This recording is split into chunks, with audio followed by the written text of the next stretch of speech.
Brazil has had a long-standing cultural acceptance of transgender people, people who self-identify and live their lives as the opposite sex. Some will have gender reassignment surgery. In Brazil, those who choose not to are known as travestis. The majority of them were born men and lived their lives as transgender women. But that acceptance belies one fact. This South American country of 200 million people is one of the most dangerous places in the world to live as a transgender person.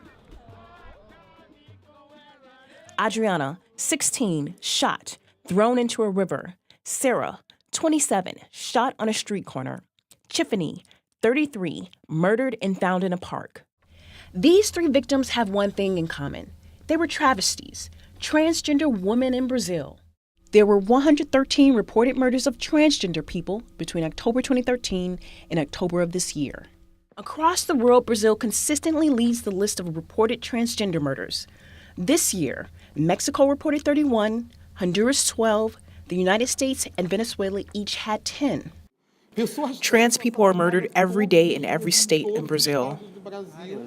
I know several travestis who were murdered in the coast, in the country, in urban neighborhoods.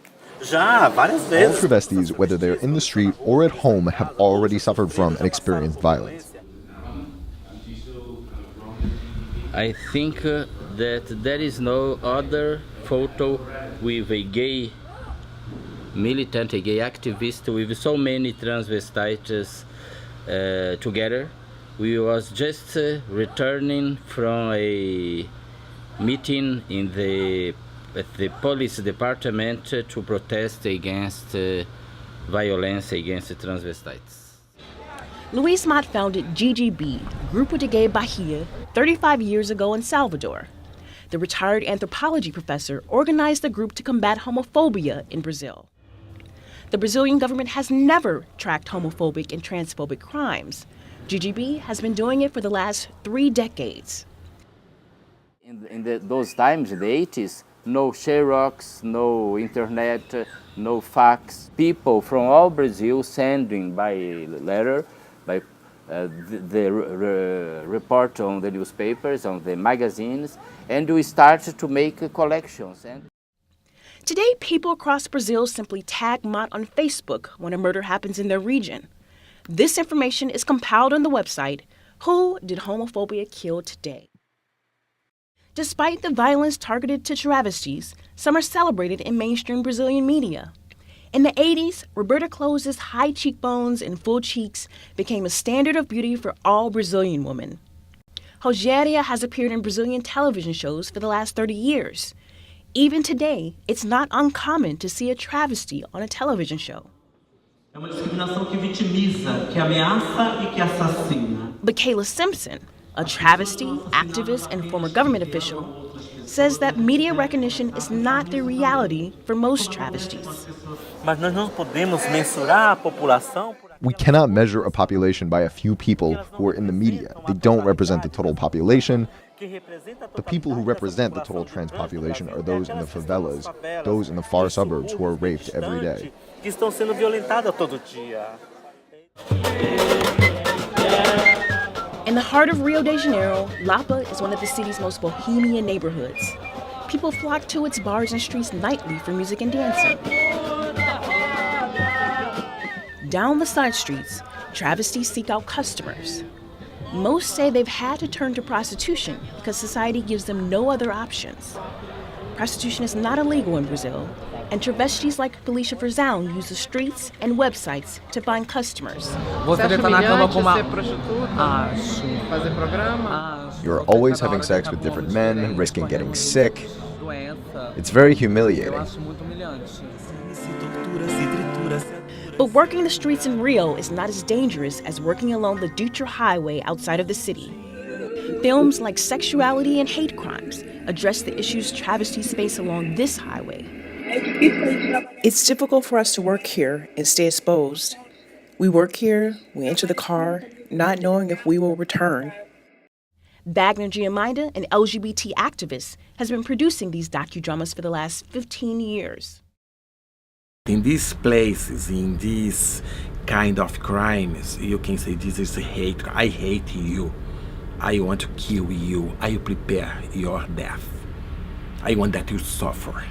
And funny also, not funny, it's sad, because in this area, many guys, many terrible people buy new guns, and they needed to test the guns. And they go where these transgenders, the travestis or travestis, they are, and they start to shoot them with these new guns, to test the guns.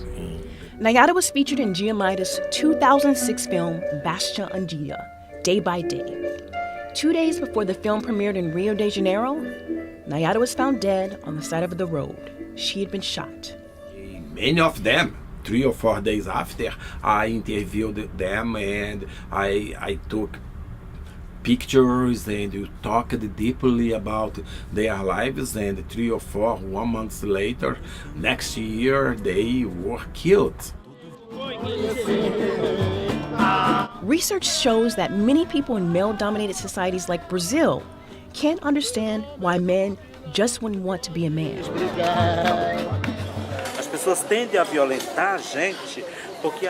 People tend to rape us because we break the social norm that man has to be man and that a woman has to be a woman. It's clear that travestis are murdered and abused in the street when they are working because they are exposed. But you can't say that if they were not in the street, they would not be raped in the same way. Yes, they would. 47-year-old Carla Zangi is an office clerk in Salvador, but she used to work as a prostitute. She left home at 13 to work as a live-in maid, and in her 30s lived briefly in Europe. I was a prostitute for 3 years in Europe. Here in Brazil, I tried it, but for the violence, which was a lot, I stopped. Salvador is a violent city because, as I told you, people get aggravated when they see a travesti. They curse and fight.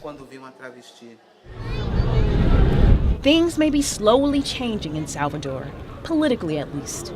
The state government of Bahia recently initiated a course in office work for travestis.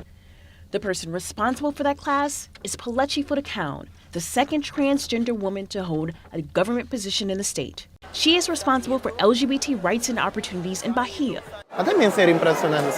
Even now, travestis are sex workers. That is already an option in their lives. But it's not the only option. We started a class for 30 travestis, and to our surprise, we had no dropouts. In September, Kayla Simpson opened a support center for lesbian, gay, bisexual, and transgender victims of violence. She says there's a simpler solution. What my people in Brazil and the world need is respect and recognition, and to have our rights guaranteed. This is what we aspire for. This is what we want.